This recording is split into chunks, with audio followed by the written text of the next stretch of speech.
Welcome everyone back to another episode of Q&A with Sharon's son George. I was my mother's caregiver after she was diagnosed with Parkinson's disease. Unfortunately, she passed on 1/1/2020, and we started TogetherForSharon.com in her memory. I've had some incredible guests, but today is somebody who I not just admire, but really was excited to talk to because she's a fellow attorney and she has some amazing experiences, and I find it very unique and very important. So really excited to speak with you today, Kimberly. And just if you want to say a few words to introduce yourself, it's really going to be an exciting time together. Sure. I'm so happy to be here too, George. I've been looking forward to this as well.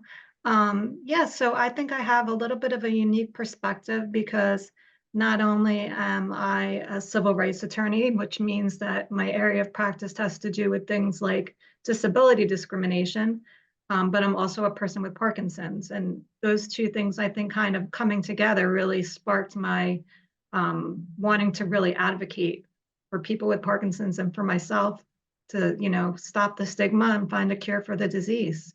I think it's incredible. I mean, we need more people like you because you're not only a Parkinson's warrior fighter, but you're also an advocate in the court of law.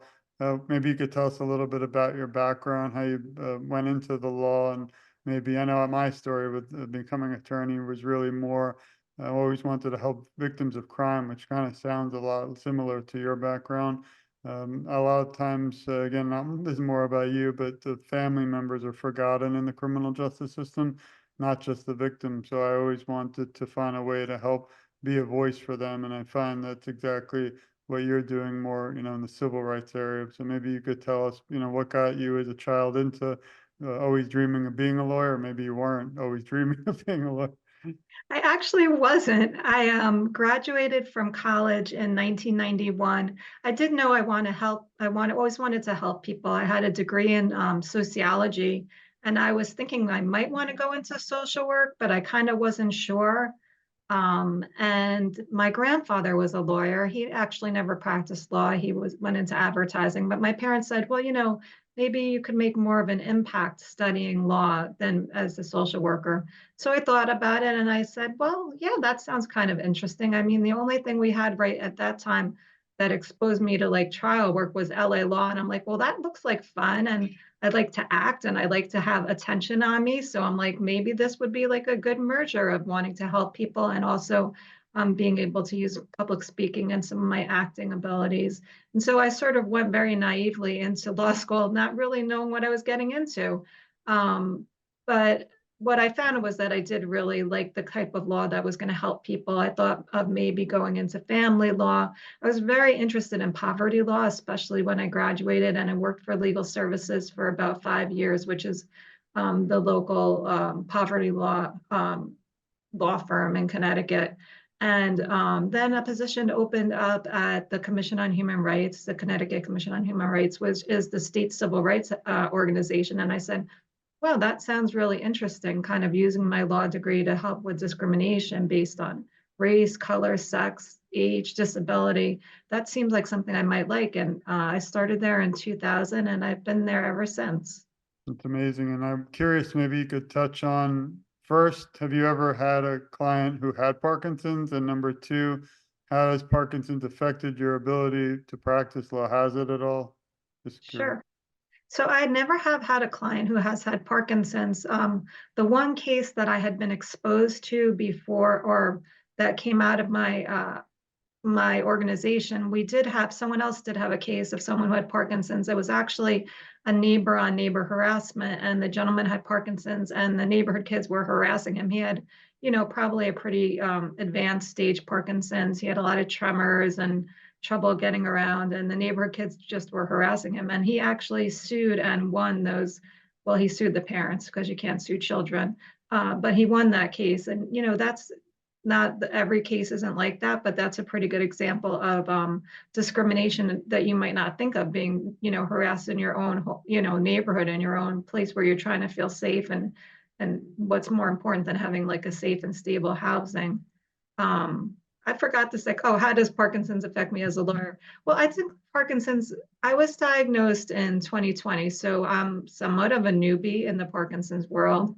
But My symptoms include fatigue as a major symptom, anxiety and depression. I actually thought I was going through a midlife crisis before I was diagnosed with Parkinson's because all of a sudden I had so much anxiety about going into work. My heart was beating out of my chest. A lot of fatigue, a lot of stiffness, and then I have a hand tremor that probably affects my typing to an extent that I wish it didn't. Occasionally I'll forget some words, but I'm still, my Parkinson's is not too advanced. So right now, I've been working still full time ever since being diagnosed. I was lucky that I was diagnosed in the pandemic and that everyone was working from home at that time. So I got sort of a chance to get used to having this disease and this diagnosis and how I could take care of myself the best that I could before I was having to go back into the office and back into the courtroom, although a lot of the court now is virtual anyway. So that kind of worked out nice for me. I'm so sorry to hear you have to go through that, but you are truly a hero, in my opinion, and inspiration, not just for people with Parkinson, but I imagine my daughter, she would look up to you tremendously, and just as an advocate, or just a great human being. So I really appreciate all that you do. And Thank you. Another thing that I think might interest folks is one thing that I've been doing a lot, and I just sort of fell into this, but is speaking to the local bar association or actually the state bar association about what it is like to be an attorney with a disability. Because as I know from my employment law background, a lot of people, especially with a disability that maybe is a little more hidden, will hide their disabilities when they're practicing law because really, like if I was in a private firm, do you want to hire a lawyer who has a brain disorder? It might scare you a little bit. And so I'm really trying to encourage people like to speak their truth that I think it's much harder to have this big burden of a secret on yourself and trying to hide part of yourself and still, working full time and advocating for other people. Not for everyone to disclose. I don't think that I would even suggest it to everyone. It's a very personal decision.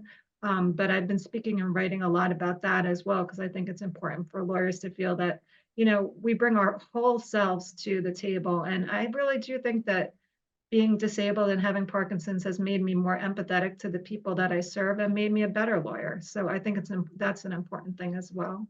thank you. And I want to shift to advocacy, but you're already talking a lot about it because it seems like it's in both of our blood, and that's what we do, not just as a lawyer, but in the Parkinson's community and beyond. Why do you think advocacy is so important? I think you brought up an important area, and that's really the world of the law and Parkinson's. And I don't want to say it because I'm tired of writing books, but I think someday both of us together should write one because I just finished a book, which won't be released for some time, on policing and Parkinson's, which I was shocked to find out in a lot of research I've done that the word literal definition or just the word Parkinson's disease is not included in a variety or a majority of every training academy throughout the United States. Right now, it's just dementia and Alzheimer's. And my dream would be to go to the legislation and add Parkinson's into every single police academy throughout the country because we need officers to be aware. But now I would like to someday shift to the court of law and how we need to have more awareness like what you're doing. But imagine if they had a training CLE, which is continuing legal for those of you who aren't aware, but imagine if they had a training, I could picture you be running it for everyone in the country, not just in Connecticut or where I am in Florida, just to bring awareness to the courtroom, to the witnesses, to the jury, to the judge, because I think it's something very important. So maybe someday we'll be co-authoring a book. And the sad thing is I'm not kidding. Maybe you Well, could touch on that. that's so interesting that you bring that up. I recently was doing a little research myself on policing disabled people, and the statistics are staggering in terms of the number of people who are arrested and in our criminal justice system that actually have disabilities. Parkinson's specifically, I think police would probably think that someone maybe had mental health issues rather than Parkinson's. The tremors, they might think that someone's drunk or on drugs. So it's probably something police officers should really be, trained on and understanding because it's a big problem. And then the intersection between disability and race makes the problem even worse. If you are a Black man who has a disability, good luck with the police. And maybe I'm saying that too lightly, but the statistics are terrible about how those interactions with the police are going to turn out. And my dissertation, not to bore you or everyone listening, is actually on African or aiding African American mothers who lost their loved one due to murder in West Palm Beach, Florida. So a lot of my statistics were about how again, the family's forgotten by the criminal justice system, but how do those individuals with the loss able to cope and go back into society? But there's a lot of populations and individuals that I'm just again proud of you and your work for fighting for. So thank you again. Oh, thank you, George. One area which I'm tired of saying, but we have to keep doing it is, and I do a lot of shows, other shows, and a lot of them are not for Parkinson's. It's on purpose because I'm a big supporter of the national plan to end Parkinson's disease. And I find if we don't get people who aren't aware and people who aren't even caregivers of Parkinson's, then we're further from a cure. But one thing that's important is stomping out the stigma, which I wanted to shift to. And one thing is I can't tell you enough how many times I have to say this is not an elderly man disease. Yes, I mean, when I got diagnosed, I was like, what? I have Parkinson's? Like, the only really, things I thought of was an old grandfather and Michael J. Fox. Like, that was my only reference point. I didn't know anything about what Parkinson's is, but yeah, I am Parkinson's. I am a person who is, in their middle age. I'm not a man. I'm not in my 60s or older. I still have, well, my last child just graduated from college, but when I was diagnosed, I still had children living at home. My parents are both still alive. And so, yeah, it's just not, it's not what people think it is. And the thing that I decided when I was diagnosed is I very much said, wow, this really sucks. It's not good. It's a crappy disease. Who wants this? I don't want this. But I really tried to like almost push a button in my head and said, if I'm going to have this lousy disease, I'm going to make lemonade out of lemons. And I'm going to, use my voice, use my advocacy skills, get on YouTube, get on TikTok, get on Instagram, and really say, hey, look, I am Parkinson's. This is what Parkinson's is. And I'm living a good life. And I hope to continue to live a good life and continue to do things that I like to do. It's not going to be exactly the way I thought it was going to be, but it's going to be as close as I can make it. And everyone, please follow Kimberly on social media. Hopefully at the end she can share it, and I actually will share her information too. But very important, please share this, support Kimberly and all her journey because she's fighting out there, not just for herself, but for all of you too. So thank you again. One thing I don't want to go too far because at the end I like to go more about, I call it, what about Kimberly? But Okay. maybe you mentioned your children. Was it tough to talk about Parkinson's with them? I know in my case, my mother had Parkinson's for 15 years and we kind of heard the word Parkinson, but until the last four, when I really had to take over her caregiving, she just didn't either want to burden the family or didn't realize how quickly it would advance. So I'm just curious in your situation with your family and young children, I bet, was it difficult? How do they feel today? So my sons were, I think, 16 and 20 when I was diagnosed. So in some ways, I'm lucky they weren't little. So I wasn't like, in the middle of super hands-on caregiving. I was more dealing with teenager, young adult caregiving. And I think I was very lucky because I was diagnosed during the pandemic, July of 2020. We were all in the house together, like stuck with each other. And so I think I saw that. I said, what are you guys doing? They said, oh, we're watching YouTube. I said, ooh, that's what I should do. So they gave me ideas on things that I could do to, we were home bored. And they also kind of jumped in to be very supportive. My little one helped me edit my videos in the beginning. Now I seem to have figured out how to do that myself. My older son and his now wife every year have organized a team for us to join the local it's the APDA, our local Northeast chapter, the Optimism Walk. So we've done that every year. And so they've just really been a blessing and a support. And I guess I've been pretty lucky. And, if they've been upset about it, they haven't let me see that. They've just mostly been supportive, lots of hugs. And it's been I feel like it's brought my husband and I closer together, and my whole family and I closer together. Well, I appreciate that. And caregiving is very important, to have that support. It's very, very important. I want now to talk about or move to mental health treatment. Obviously, well, for us, but if those of you listening, there's only been a shift the last decade towards, thinking more and caring more for the mentally ill and also our own mental health. In the law enforcement field, not sure much in your area of the law, they literally have a lot more training, which they never had. It didn't even exist 10 years or more ago. How can we also improve the mental health treatment for people with PD, but also just in general, not just in the court of law, but also in your life? Sure. So about a year before I was diagnosed, I had what I thought was like a midlife crisis. I was having a lot of anxiety and depression. Now I know that was associated with Parkinson's. But I didn't know kind of what to do. And listen, I'm pretty educated and I wasn't sure like how do I get treatment? What do I do? What do I need?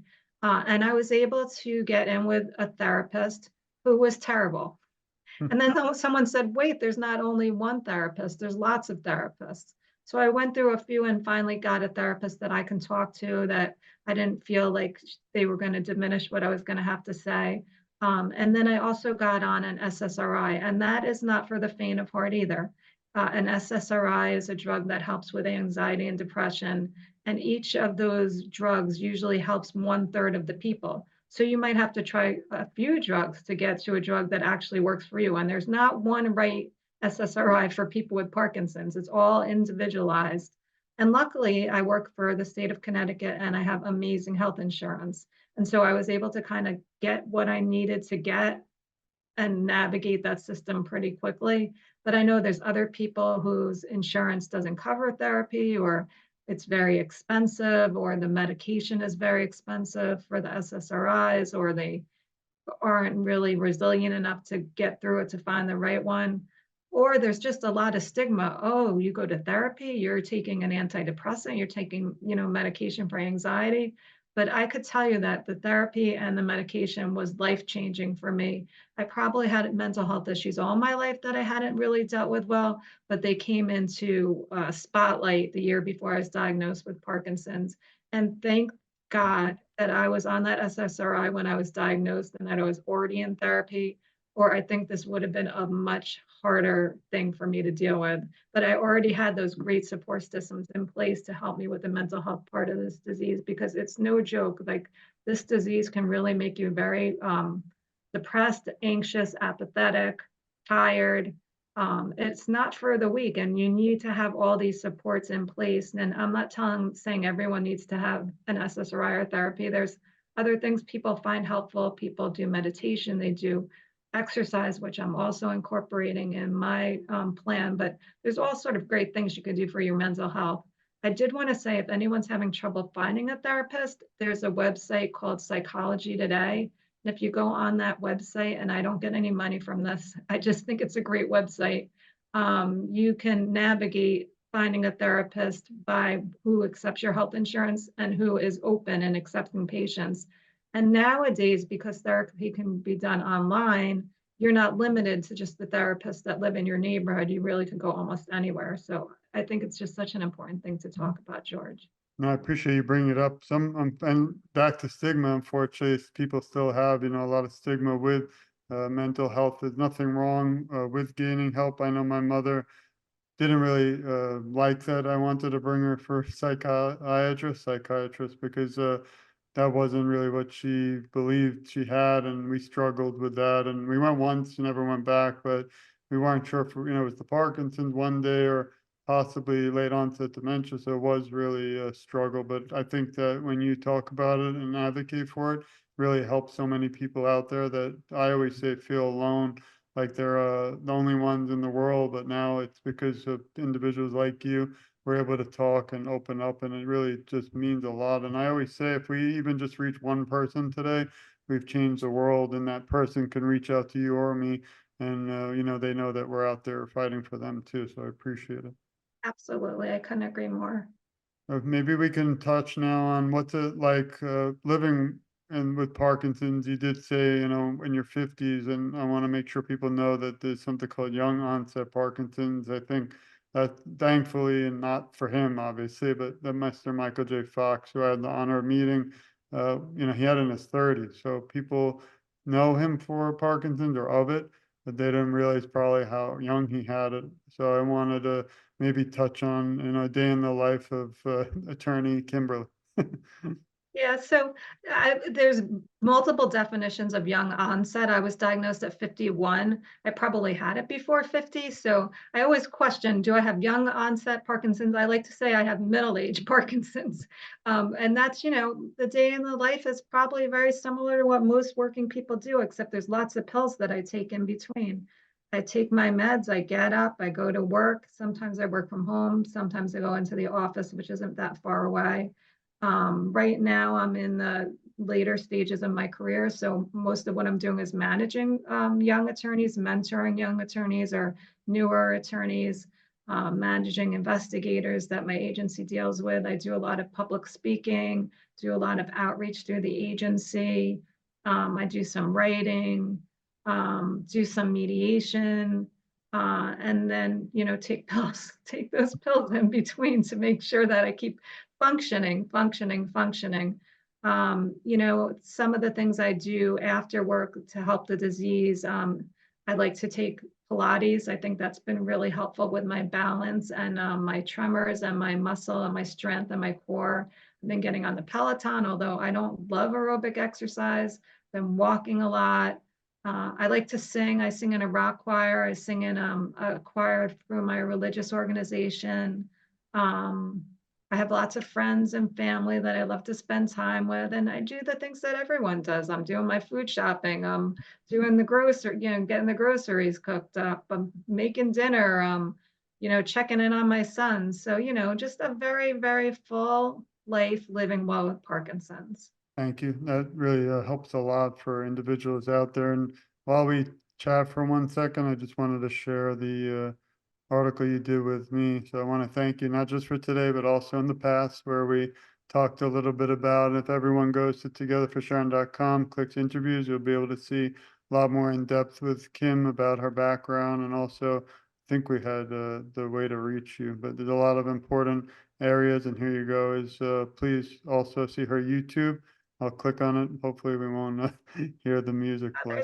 There you go. There's my So videos. Yeah. thank you. So what I did I'm when gonna I was first subscribe. diagnosed is I put a number of videos up, just kind of dealing with my experiences being newly diagnosed with Parkinson's. Second we're going off, I gotta subscribe. So everybody please subscribe too, and that's a very important area. Do you update it a lot or is it kind of, So the YouTube is mostly my early experience with Parkinson's, and lately I've been um, preferring to do TikTok because it's nice and short, and I could just do 5 minutes here, 5 minutes there. So everything is at with Parkinson's. So the Instagram, the YouTube, the TikTok, all at Living Well with Parkinson's. perfect? And here it is, everyone. So please uh, follow Kim here, and then that's very important. So I appreciate that. Now we get to the point in the talk where now we kind of focus a little bit more on you, so don't get worried. This is not going to be an Oprah moment where hopefully no one cries because it's a so first area, and we only have a few of these, because I know you have a lot to do today.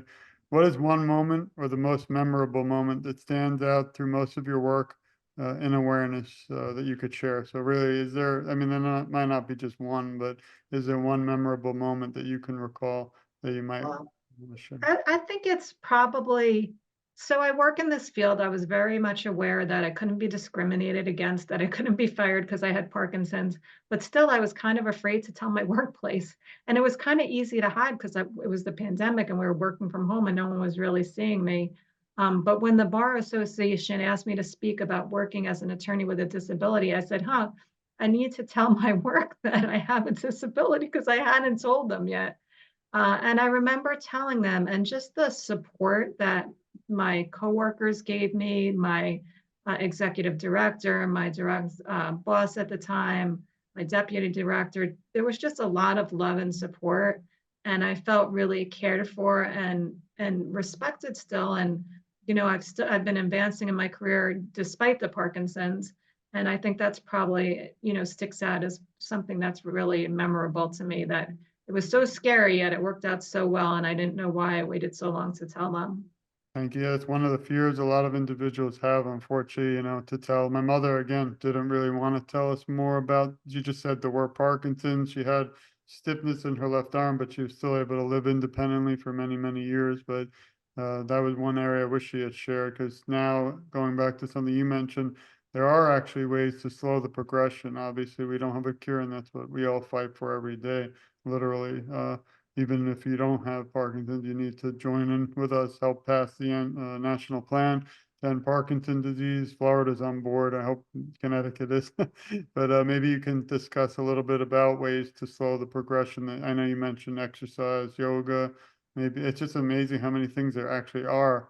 But no, it's too many, like all over the place. Yeah, That's why I started Together for Sharon. It's all right there, but maybe you can touch sure. on a little bit what you do. Thanks. I mean, I'm doing a combination of things. The Pilates reformers class, I haven't really heard a lot of people talking about that, but for me, that's been so great for the stiffness.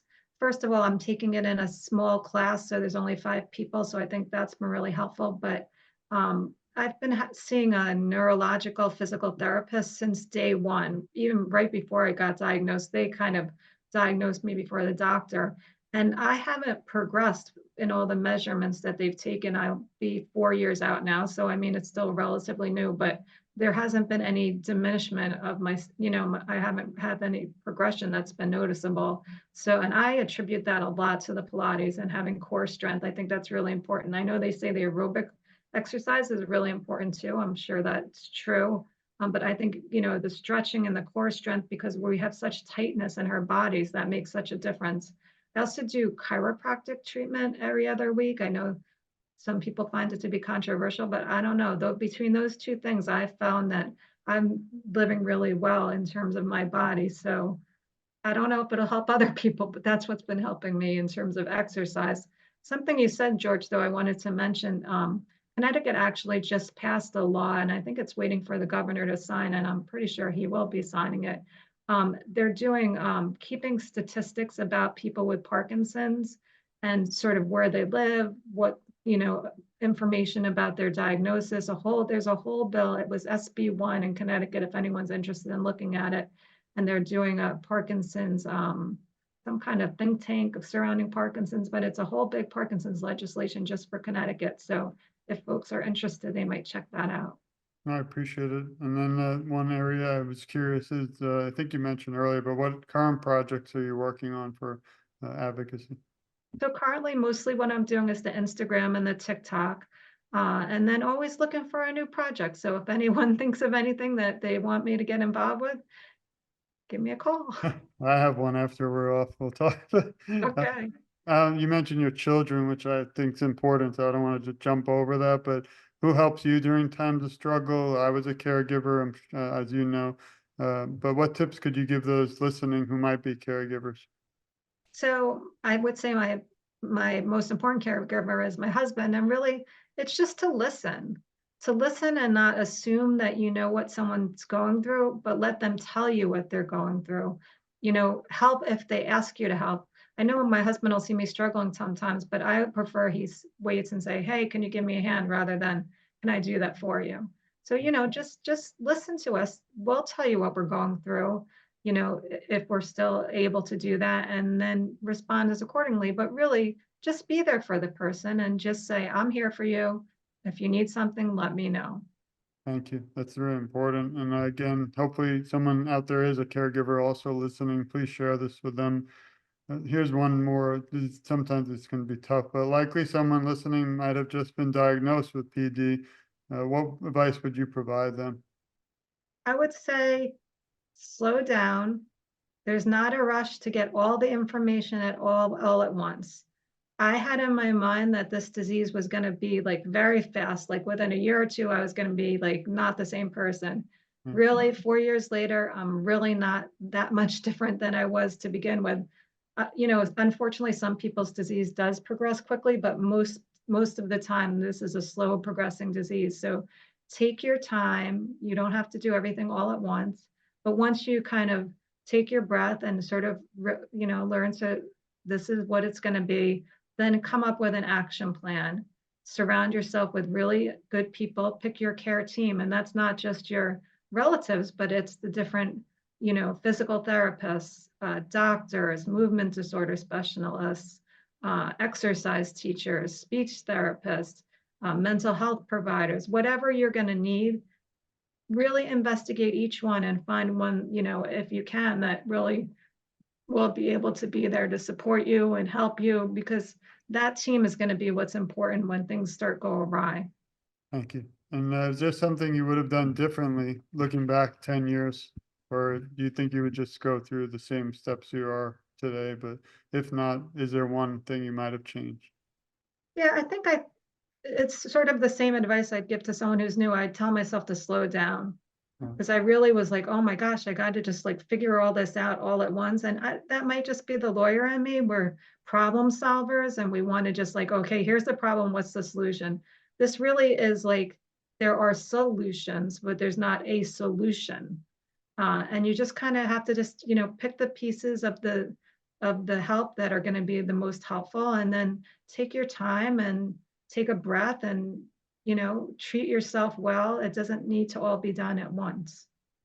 what was one of your most memorable law cases or cases you were involved with? That's more of the lawyer side of me asking, not about Parkinson, but is Yeah. there one specific case that kind of stands out that you're most proud of?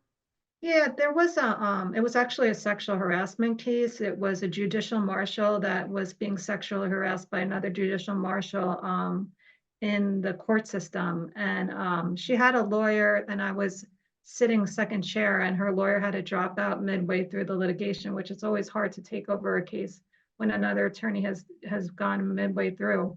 But we won the case, and she got a really nice settlement, and she was just a lovely person. And there was some legal issues in the case that actually went all the way up to the Supreme Court of Connecticut. And she won that and eventually got a pretty nice judgment out of that. So it's a CHRO versus Gilbert, if anyone's interested in looking the case up. I can talk to you for 20 hours about case law and things, but I don't know if everybody out there wants to hear our lawyer talk, but it's really interesting and exciting to me. If you were asked to write a script about a movie, but about your life story, what would you call One day at a time. it? I know that's already taken, but I would take it anyway. I love it. And then finally, before I let you, I don't know if you have any other areas you wanted to touch on or share your information. I know we mentioned Instagram, but is there any other areas you wanted to touch on that I might have missed? I would just tell people, if they are still working and they're trying to decide whether they should disclose their disease or they maybe need a reasonable accommodation.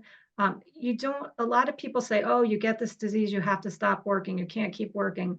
There's ways to keep doing almost every job out there that you can do, or maybe even find an alternative job. But what I would do is I would consult a lawyer to find out what your rights are and what things you could ask for at work, because there's things that you could ask for at work that can make your job a lot easier. And the one thing I think that people with Parkinson's maybe you don't really often think about is that lots of times it's going to cut off income to a family earlier on than someone had planned.